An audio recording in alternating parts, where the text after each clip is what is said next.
Aaliyah stands tall as one of the most influential R&B acts to come out of the 90s. She is not only revered for her timeless songs, albums, and fashion, but for breaking down barriers for young black women in the industry. Up until Aaliyah, there was a shortage of young solo black women who experienced crossover pop success, a drought that lasted for quite some time, until she arrived on the scene. After Aaliyah, we had artists like Brandy and Monica. In 2011, Brandy sat down with Billboard to talk about her admiration for the late singer. She was the first girl on the scene, Brandy says. She came out before Monica and I did. She was our inspiration. At the time, record companies did not believe in kid acts, and it was just inspiring to see someone that was winning and winning being themselves. When I met her, I embraced her. I was so happy to meet her. I told her how much I loved her. She said the same thing about me and we connected. It was a great moment I'll never forget. She was humble and unique. She wasn't afraid to express her individuality. That's what I learned from her. What you saw was real. It wasn't anything put on and anything fake about Aaliyah. That's what I loved about her. I have every one of her albums and know all the words to all of her songs. It's just unfortunate that she's not here with us physically. She will live on forever. She started it all for my generation and she will forever be an inspiration for me. Forever. I'm shaken up just talking about her. She will forever be an inspiration to me. I love her and want to send love and positive energy out to her family and fans that love her. Aaliyah would release 3 albums. The controversial Age Ain't Nothing But a Number is her debut album, which is shrouded in a lot of controversy because of R. Kelly's heavy involvement in the album, who would later go on to illegally marry Aaliyah while she was only 15 years old. He was heavily influential in the album's sound, image, and direction, serving as the sole executive producer.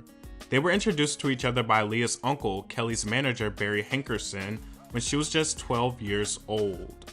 R. Kelly wrote and produced every song on the album by himself. Nothing But a Number has some great R&B tracks that are essential to Aaliyah's short catalog. Truthfully, the album itself is essential to her career and legacy, since it is the album that started it all. I think a lot of tracks on this album have sonically aged gracefully. The hard-hitting New Jack Swing beats combined with Aaliyah's soft sultry vocals is a very definitive sound for 90s R&B. Her cool tomboy image made her appear to have an effortless edge about her look, and is something that many stars after her during her time would adopt. However, it is nearly impossible to look back on this album with only appreciation for Aaliyah's talent and the music itself, due to Kelly's involvement, their illegal marriage, and his predatory behavior. Knowing that he wrote a song called Age Ain't Nothing But a Number, then had a 15-year-old girl whom he was preying on sing that song, is why this album can't be fully embraced for Aaliyah's showcase of her talent without a dark shadow cast over it. Not only did R. Kelly write and produce the entire record, besides one cover song on the album, he's on the album cover as well. The album can feel like a product of R. Kelly at times more than Aaliyah, which in many ways it is, since he was the driving force behind this record. But due to R. Kelly's actions, it's nearly impossible to listen to this album with innocent ears, or without some level of discomfort knowing what had occurred. This album will always have some form of complexity surrounding it. On one hand, it is a cohesive, well-produced, and nicely sung record that has aged exceptionally. On the other hand, the presence of R. Kelly is unwavering in every aspect. Outside of being the sole creator behind the scenes, he even contributes vocals on a majority of the tracks, so he's always there in one way or another. But also, what people tend to forget is, Aaliyah, who's the star, was young, innocent, and simply creating a record to fulfill her dream, and that she did. After Age Ain't Nothing But a Number, Aaliyah will go on to make more important, influential, and just overall better records. Yet, the album that's her least best, most controversial, and shrouded in the shadows of R. Kelly, is her most accessible album to date. It is her only album on streaming services, her only album available to purchase on platforms, and is practically the only album of hers you can listen to digitally. Her only album available is the one where Known Child is the driving force of the record. Needless to say how this could turn off a new generation of listeners who want to know more about Aaliyah and listen to her music, but also are aware of Kelly's actions. Aaliyah's second album, 1 in a Million, is arguably her most influential and most referenced album. The title track alone is a quintessential R&B song that's been sampled by Jay-Z, Ariana Grande, Tink, and most recently former Fifth Harmony member Normani. Aaliyah wasn't treated like a victim when it came to R. Kelly.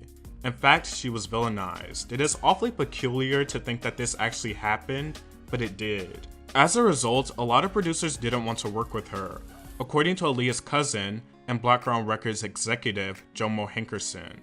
That's what made the transition to the second album difficult. It was hard for us to get producers.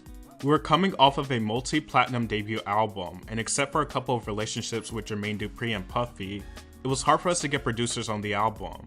She was 16, 17 at the time of the second album.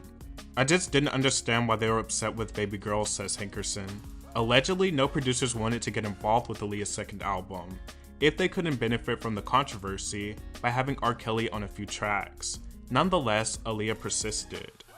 I faced the adversity. I could have broken down. I could have gone and hid in the closet and said, I'm not going to do this anymore. But I love singing, and I wasn't going to let that mess stop me. I got a lot of support from my fans, and that inspired me to put that behind me, be a stronger person, and put my all into making 1 in a Million, Aaliyah said. She had a complete change of sound with a more refined and mature image. But more importantly, it's the album where she would team up with the iconic production and songwriting duo, Missy Elliott and Timbaland, who would help usher in a fresh classic sound that is still quite popular today, with Aaliyah being the face and force behind it. She helped introduce a new sound to the world. It was a much darker and a bit more of an out-of-the-box effort.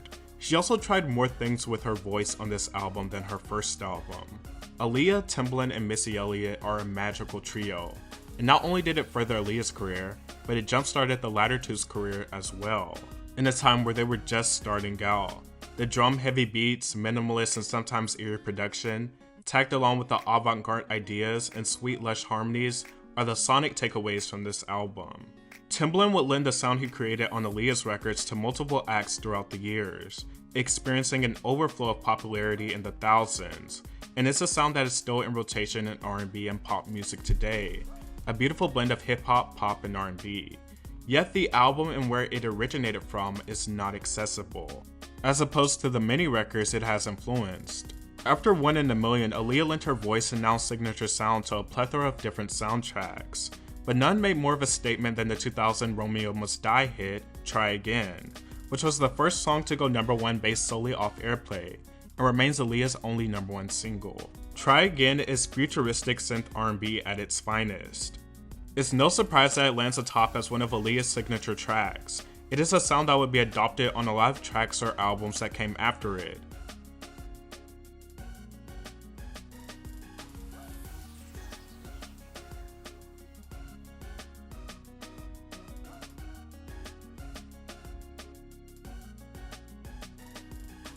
Aaliyah's third and last album, simply titled Aaliyah and sometimes referred to as the Red Album, was an extension of the sound she had on 1 in a Million, but also featured tracks that were a little more contemporary, like the song Rock the Boat, which is also in itself a song that is reminiscent of Janet Jackson. And that's not to say she had lost her experimental edge with this album, because We Need a Resolution is easily one of the most eerie and experimental popular R&B tracks of its time. Her vocal nuances and the way her vocal itself is sort of used as a studio instrument is certainly something that would become more prevalent in pop music after her releases. Majority of this album was written by Static Major, and Aaliyah still stands as her most accomplished album to date. All three of her albums were a steady improvement, and quite influential in their own respects. Aaliyah, the album, reflects the growth of the star that she had become musically, a mature, charismatic, yet vulnerable woman. Timbaland made his best work alongside Aaliyah. Although he will go on to produce a lot of good to great records, his work with Aaliyah is his most ambitious and cleanest. Despite the influence her records, songs, and even fashion has on the industry today, it's far more common for her not to be mentioned in any conversations. due to the inaccessibility of her music. It's been nearly 20 years since she has passed, and her discography should have already gone through a renaissance period, and a few archival campaigns, meaning remasters, vinyls, special editions, or reissues of her most popular work. Instead, her music isn't available for digital purchase, streaming, and it's even hard to find her music videos in high quality. I would at least expect her music to be available for purchase, but that's not even the case. Although her work has a lot of significance, it's more likely that her peers whom she's influenced receive recognition before her. Her uncle Barry Hankerson is to blame. He was her manager and the co-founder of her label, Blackground Records. He managed her song deals and essentially guided her through the industry. He has full control of her masters. After she passed, he was devastated and allegedly never really recovered. Hankerson is an odd man to say the least. He has a history of troubling allegations, from faulty deals to explosive relationship drama. According to Complex, in 2012, Hankerson sold a stake in Blackground's publishing rights to Reservoir. The centerpiece of the deal was Aaliyah's tapes. At the time, we were talking about releasing it for the 10th anniversary of her death, says Golnar K. There was even supposed to be a posthumous album involving Drake and a few other rappers, but that got cancelled. There have been tons of updates by her estate regarding her music being placed on platforms, but to no success. As recent as 2021, the estate has spoken out about their fight to put her music on platforms. "We hear you and we see you," the statement from the late singer's Twitter account reads. "While we share your sentiments and desire to have Aaliyah's music released, we must acknowledge that these matters are not within our control, and unfortunately take time. Our inability to share Aaliyah's music and artistry with the world has been as difficult for us as it has been for all of you. Our priority has always been and will continue to be Aaliyah's music.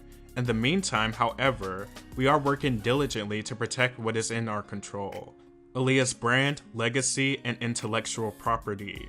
In doing so, we will continue to release unique and exciting projects to keep Aaliyah's legacy and light shining." It concludes, "Undoubtedly, we understand how frustration can lead to angry and disappointment. However, we ask all of you for your continued support and love as we aim to achieve these goals for all of you and our baby girl. We appreciate you." Her Uncle Barry still has control over all of her album's masters, except her first. What's even more unfortunate is that Blackground Records has negatively affected a ton of artists who were once on their roster. You cannot find albums by Timbaland, Toni Braxton, JoJo and Tank on streaming services, while some of the albums they recorded while they were on the roster, due to Hankerson holding the music hostage. JoJo would eventually re-record her albums and was involved in a long, messy legal situation with her former label. JoJo had signed a 7-album recording contract with Blackground Records when she was only 12 years old. The situation with the label ultimately led to her going away from the spotlight for a few years. It was such a bad contract that the label owned her voice, literally. "I wasn't able to release music for a long time," JoJo told HuffPost. "I was in a bad contract, and the label I was with didn't have distribution, and I wasn't able to release anything. I didn't own my voice, so I was stuck in a situation where I just felt like my hands were tied, and they were. In 2014, she would finally be let free." Unfortunately, Aaliyah isn't alive, but there were many inclinations she left behind that she would want her music to be celebrated and enjoyed. Regarding her Marvin Gaye covers, she said, "I don't know how Marvin Gaye fans will react, but I hope they like it. Always think it's a great compliment when people remake songs. I hope one day after I'm not here that people will cover my songs." And her songs have been sampled a ton and sometimes covered, but her music itself is not available, which can affect her legacy over time, and in some aspects, I think it already has. Leaving Aaliyah outside of the digital world, where the biggest, most iconic, and essentially every artist today, past and present, is accessible, undermines her role in pop culture. CDs have become less popular, and while vinyls have experienced a resurgence, there aren't any reissues of her records. In fact, they're quite rare and expensive. We've already moved into a digital world. Even though I don't think Aaliyah will be forgotten completely, I do think her legacy and visibility could diminish over time. There's also an extremely strong chance that generations to come will not be as familiar with her. or even know who she was or what she did. Hopefully her estate acquires her recordings before this decade is over at least. During the end of this decade, we will be nearing 30 years since her passing. That's longer than the amount of time she lived. The music being accessible is long overdue.